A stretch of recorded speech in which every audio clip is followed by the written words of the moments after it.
ոգևորությունը կարծում եմ այդ մշակման արդյունքի կլինեն դա բացի դեսնում եմ ներքի խմբակցություններ ունեն չէ ԿՊ-ի ներսում Որ եկել է այստեղ չի ինձ ընդունելության չեն արժանացրել, ես բոլոր դեպքերով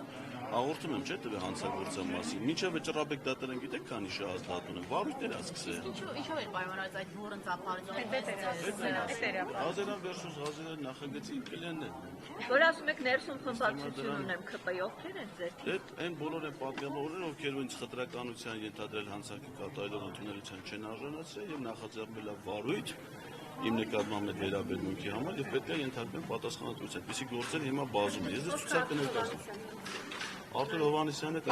Հովհաննիսյանի վրա վարույթ կա դատանի օրինական վճռի չկատարելու մասով Արթուր Հովհաննիսյան եւ Ռուստամ Բաբկյան։ Այդ Միպի Ռուբինյանը ասում է, ինքը ոնց որ հիշում, ջար տղա, բայց չգիտեմ ինչի հիշողություն լավ չի։ Թագուհի Թովմասյանին պաշտոնից հեռացվել են Միպի հանձնաժողովի նիստից հետո այդ միջադեպից հետո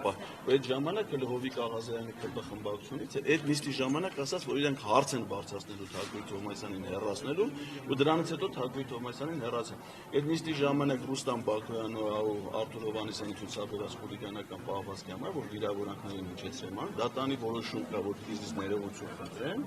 երկուսն էլ ներողությունը չեն խնդրել եւ երկուսով էլ քրեական վարույթ կա նախադեպ պետք է սա Ղազարյան ինչպես եք վերաբերում Ռուբինյանի այդ առաջարկին որ եկեք բարեկիրճ աշխատենք կառուցողական լինենք Ես կարծում եմ, որ այդ առաջարկում ինքը հենց իր ելույթով արդեն իր առաջարկը փչրեց, որովհետև այն խոսույթը, որ ինքը բերում է դիմադիր գործիչների նկատմամբ քննադատական չէ, վիրավորանք պարունակող եւ այլն, դա հենց իր ելույթի մեջ ինքը արդեն միջայլոց ինքը այն կերպարներից է, որը կարծում եմ դուք եք շատ ժամանակ եք շփվել, ձեր միջոցով ենք մենք իրան ճանաչել, անձնական շփումներ չենք ունեցել։ Գործիչներից չի, որ ցուցաբերել։ Դուք հարցեր չունեք Ռուբինյանի Իձեր թիմակիցների հարցերը նոր ինչպես եք գնում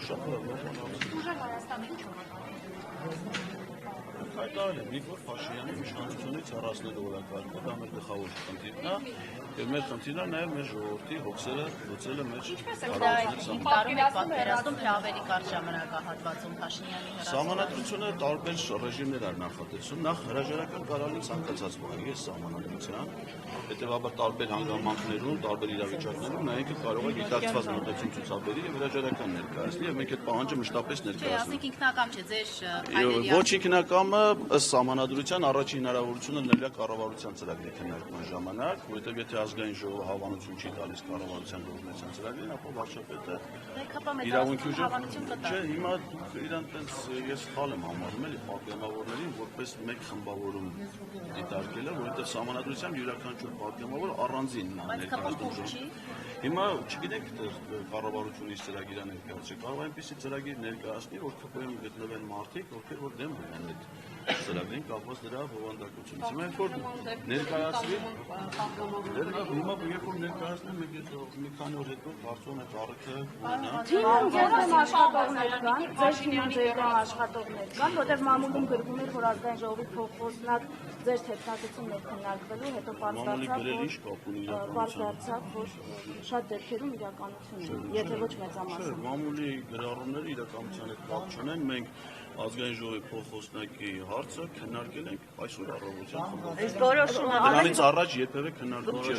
Որոշումը համընկա Բարթևանյանի պարագայում ձեր պարագայում իրանք են իրավասու խմբակցության անցյալացում։ Ուրեմն ասեմ ձեզ, որ ազգային ժողովի նիստը ընթանում է կոպտական խախտումներով կանոնակարգի եւ կնյազը Հասանով չի կարողանում իրավիճակը չի տիրապետում եւ չի կարողանում նիստը ըստ կանոնակի պահանջների կատարել։ Ես նույնիսկ իրան ուզում եմ առաջարկել, եթե տարիքին այնքան դիտա տարիքն է։ Ինքը թոշակային տարիքի է։ Վարչապետը լայն հնարավորություններ է ստեղծել թոշակառների համար լառնակա գնալու։ Ասենք ինքը կարող է այսօր շատ հանգիստ անդար գլուխը դատի դակ չդնել, ինքը լառնակա ուրիշ պատգամավոր նիստը նախագահի մենք դրա հետ աշխատենք։ Հիմա ազգային ժողովի կանոնակարգը սահմանում է, որ ամենայն հայոց կաթողիկոսը ունի ելույթի իրավունք եւ ինքը որ քանի դեռ ազգային ժողովի ղեկավարությունը ընտրված չի նախագահ տեղակալ է, ինքն է պատասխանատու նիստի ըստ կանոնակարգի պահանջների կատարման համար, այսինքն ինքը պարտավոր է ճշտի, վեհապարը հրավիրվել է, թե կարող է հրավիրվել է ինքը չի եկել, չգիտեմ, ասեք այսօր Կիրակի օր է, վաղ ուղղակի մեր հակաքրիստոնեական որոշում է, չէ՞, այսօր սաղից աշխատացնում է։ Ասացողկար դռները փակ չէին իրար։ Չի ասեք, այդ ինքը չպիտի որոշի, ընդհանրապես ասեք հիմա հանրապետության նախագահ գլուխ կախ եկել է, չեն հրավիրել իրան։ Արարողակարգի աշխատակիցները չեն ասել, իրան ով է մուտքի մոտ դիմավոր նախագահը, չէ՞, նա սովորականություն չի կարող միջանցնելով մանրակի։ Արարողակարգի աշխատակից է, չէ՞, որ դիտի դիմավոր են, ուղեկցեն դահլիճներ։ Դա նշանակում պատվավոր մարդկանց, այդ թվում նաև նախագահի ու վեհապարի մասնակցություն, այսինքն պետք է ճշտեին։ Միգուցե նորից եմ ասում, Կիրակի օրը, պատարագի օրը ինքը չի ցանկացել, ես չգիտեմ, բայց հասանով ես պարտավոր է պատշաճ տեղեկություն տա, ասի, որ ես ճշտել եմ, վեհապարը նպատակարար չի գտնում իր իրավունքիցով։ Հիմա դա շատ կարևոր է, դա արվել է, թե չի արվել, այսինքն եթե չի արվել, այսինքն խոչընդոտ են ստեղծել վեհապարի իրավունքի իրացմանը, դա անթույլատրելի է, որը դատապարտել է։ Երկրորդ ասեք օրինակ գրանցել կանոնակարգ հստակ ասում է, գրանցումից հետո պատգամավորներն վարման կարգի վերաբերյալ ելույթի իրավունք, դա շատ 30 վայրկյան է կարծեմ, թե ինչքան բոլոր պատգամավորները, ինքը թույլ չի տալի պատգամավորները վարման։ Ասում ամեն մի քվեարկությունից առաջ պատգամավորներն ունեն վարման կարգի վերաբերյալ, հիմա ասենք թե հաշվեք քննիչ հանձնաժողովի քվեարկություն է դրվում, ես վարման կարգի վերաբերյալ ձայնը խնդրում հիշեցի, ակնհայտ կոպտական խախտումներով է ընթանում։ Նիստը չի տիրապետում մարդը, դե հիմա չի կարում թողնի գնա որը դա։ Քանի որ դուք այսպես հումորի լավ զգացում ունեք, ինչպես կմեկնաբանեք այն, որ իշխանությունները ծափահարում էին, հա, ընդդիմադիր պատգամավորների անունը երբ կարդում էին, ընդդիմությունը միայն ծափահարեց Արթուր Սարգսյանի պարագայում, սա ինչ է, այդպես փորձում են ձեզ զգուշացնել, որ այդ ծափերի ներքո դուք ձեզ դեռ խորհրդարանում կտեսնեք, իրենց ոճի համաձայնել։ Չգիտեմ, այդ ծափերը ճիշտ ասած կանոնակարգով նախատեսված չի, որ պատգամավորները դեպի ծափ տան։ Հետևաբար, թե ով ինչ էմոցիոնալ դրսևորումներ է ցուցաբերում, ես չգիտեմ։ Ես ինքս Արթուր Սարգսյանի անունը հնչելուց ծափարել եմ ոչ թե բանի համար, որ դա իմ մոտ ինչ-որ բան էմոցիաներ առաջացրել, այլ նրա կարգավիճակը։ Ես անթույլատրել եմ, եւ այդ հարցը պետք է ճշտվել Հասանովից։ Պաստորեն ազգային ժողովի գործող 9-րդ գումարման պատգամավորը հնարավորություն չունի մասնակցելու նիստի, երբ որ ես որպես 9-րդ գումարման պատգամավոր դատախազի նման համաձայնություն չեմ տվել նրան խափանման միջոցը կիրառելու համար եւ պատգամավորը, այսինքն ես հիմա կարող Արթուրը ներկա է լինում պարոն Սարգսյանը եւ առաջադրվում էր ազգային ժողովի նախագահի տեխնացուի, դեպի ինքը նախորդ անգամ առաջադրված է։ Ձեր անունը լսելուց էլ այսպես ջերմեռանդորեն չգիտեմ հիմա իրանց էմոցիաները դա արձակի չէ։ Հայաստանը հայտարարել է, որ մանդատները վերցնում է, որպեսզի եւ խորհրդարանով եւ փողոցով Նիկոլ Փաշինյանին հեռացնեն, կա հստակ ժամանակացույց, գիտեք, երբ տարբեր աշտանն է հեռացնելու Նիկոլ Փաշինյանին։ Ոչ, ժամանակացույց չի։ Թե եկող Մենք այդպես խնդիր չենք դրել ժամանակացույց կազմելու, մենք քաղաքական խնդիր ենք ձևակերպել եւ առաջին հնարավորության եւ բոլոր հնարավորությունները կիրառվելու են այդ ուղղությամբ եւ առաջին հնարավորության առաջին հնարավորությունը անվստահության գործընթացն է մի տարի հետո, եթե ոչ նոր քիչ առաջ ասում են այ վարչապետության ծրագիրը։ ուղղակի հասկանանք էլ ինչպես չէ ոնց է ասացիք հնարավոր ասացի առաջինը կառավարության գործունեության ծրագրի քննարկումն է, այդ ազգային ժողովը հավանություն չի տալի կառավարության ծրագրին, վարչապետը հեռացնում է եւ ազգային ժողովը ընդունում է Պարոն Ղազարյան, Դա առաջին հնարավորությունն է ժամանակ։ Կապան մեծամասնություն Չգիտեմ, չեմ խոսում։ Քանի որ խախտումներից խոսեցիք, նաև վեհապարին չհրավիրելու կամ չգիտեմ, պատշաճ հայտարարող կարգը չպահպանելու հետ կապված ինչ որ քայլեր որպես պատգամավոր ձեռնարկելու եք այս խախտումների ուղղությամբ, նաև վեհապարի մասին։ Կարծում եմ մենք խմբակցությունում քննարկել կոպտագույն խախտում է կանոնակարգի եւ չի կարա ազգային ժողովի նիստը սկսի հենց կանոնակարգի կոպտագույն խախտումներով։ Կարծում եմ որ մենք խմբակցությունով քննարկենք եւ այդ թեմա, այսինքն դա անհատական պատգամավորի տիրույթում չի էլի, խմբակցությունով կարծում եմ դիրքորոշում կունենանք։ Ղազարյան, դուք փոշմանում եք ձեր այն հայտարարության համար Սաքրավորի Բայթունի ռումբի թեմայով, որ արել եք եւ մեծ աղմուկ եք պատասխանում եք, ով մտնի հանուն Երդողանը, ռումբը թող պայթի, ինչ կասեք։ Շատ լավ, դա հայմահ եք ցանկանում։ ոչ, նման բան գոյություն չունի, ես Սաքրավորը հայ է, որ պետք է հանի։ Խալա պատասխան։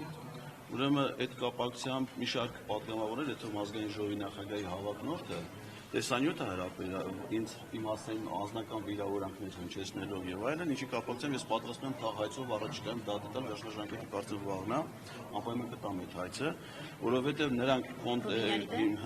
Ռուբինյանին, այո, վիրավորանքի եւ զտպարտության համար, որովհետեւ այն տեսանյութը, որ իրանք մի հատված ընդհանրապես տարածում են, Դա հայելի ակումբում 2024 թվականի իմ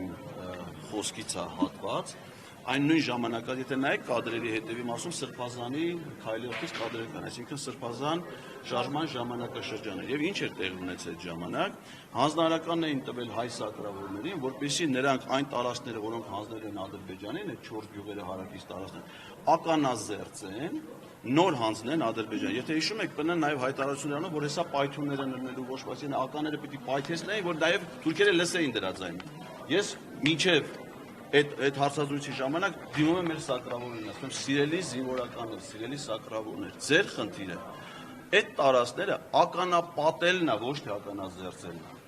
Դուք իրավունք չունեք ապուրինի հրաման կատարելու։ Եթե ձեզ ուղարկում են տարածք, դուք կարող եք տարածք ականազերծեք, եթե դա մեր զինվորների հետագա ռազմական գործողությունների կամ գյուղացիների համար է, որ այդ հողերը մշակեն։ Ձեզ եթե հանձնարարում են, որ դուք գնաք թշնամու առաջ ճանապարհ բացեք, որ նրանք գան մեր երեխեքին սպանեն, այդ ինչ եք անում դուք, դա թշնամություն է։ Իսկ թշնամություն անողը պիտի պատժի։ Այսինքն բոլոր դեպքերում Դա ասեմ նա ով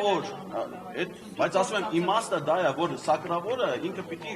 օրինական էր, այսինքն եթե իրան ասում են դու գնա թշնամու առաջ ճանապարհ բացի, որ ինքը գա հայերին սպանի, այդ գործողություն անողը թշնամություն ան, ինքը պիտի հրաժարվի եթե նա։ Ցանկացել է հայ սակրավորի մահ։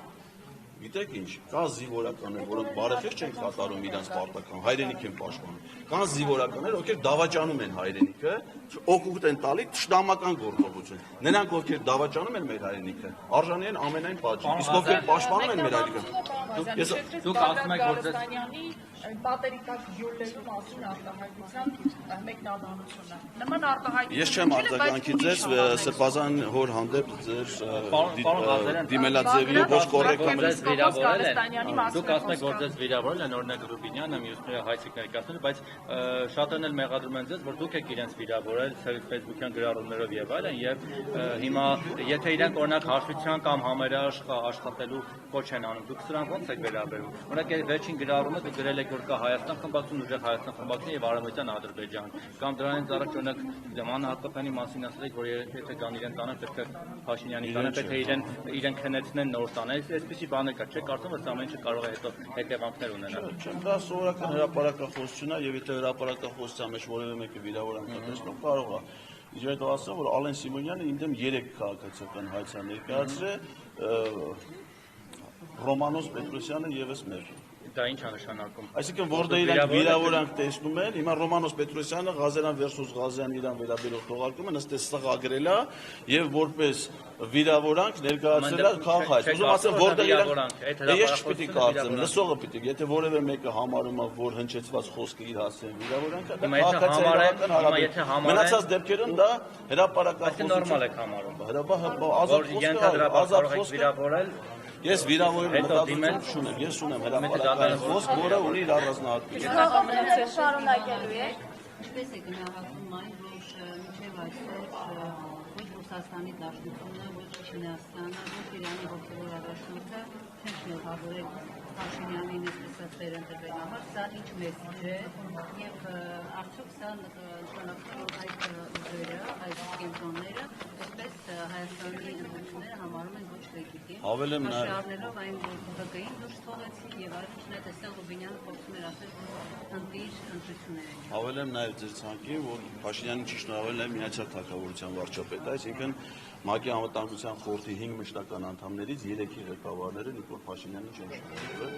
Կարծում եմ, որ պատճառը այն է, որ դրանց որոշ դեպքերում կան հայտարարություններ, որ Հայաստանում ընտրություններ անցկացվել են կեղծիքներով, Նիկոլ Փաշինյանը ապօրինի ազատել իշխանությունը, հետեւաբար նրա լեգիտիմությունը այդ եղանակով չի ճանաչվում։ Ինչը որ իրականություն է։ Աշխարհաքաղաքական կոմպոնենտ կա։ Ես կարծում եմ, որ դա ցավոք սրտի կարող ունենա շատ ծանր։ Իրանի դեմ ինչ-որ Ես կարծում եմ, որ այո, դա կարող է ունենալ ցավալ հետևանքներ։ Ռուսաստանի պարագայում մենք այդ հետևանքները արդեն տեսնում ենք։ Իսկ թե ինչ կարող է լինել նաև Իրանի կամ Չինաստանի հետ հարաբերություններում, մենք հետագայում դա կտեսնենք։ Հեռախոսազանգից հետո Փաշինյանն ասում է բայետում հետ էին խոսում։ Ասում է բայետում հետ էր խոսում։ Պուտինի հետ հեռախոսազանգից հետո։ Հա Պուտինն է իրան, ինքն է զանգել, որը Պուտինում է, ով որ իրան զանգել է, նրա հետ է խոսում։ Բացառում եք, որ ամսի, քանի որ այսօր հրաժարական են տվել եւ ըստ էության այլևս ինքը վարչապետ չէ, որտեղ երբ Դա խոսում է քաղաքացիական պայմանագիր խմբակցության, իրանք պետք է վարչապետի տեխնատու առաջադրեն, նախագահ չգիտեմ ով առաջադրել։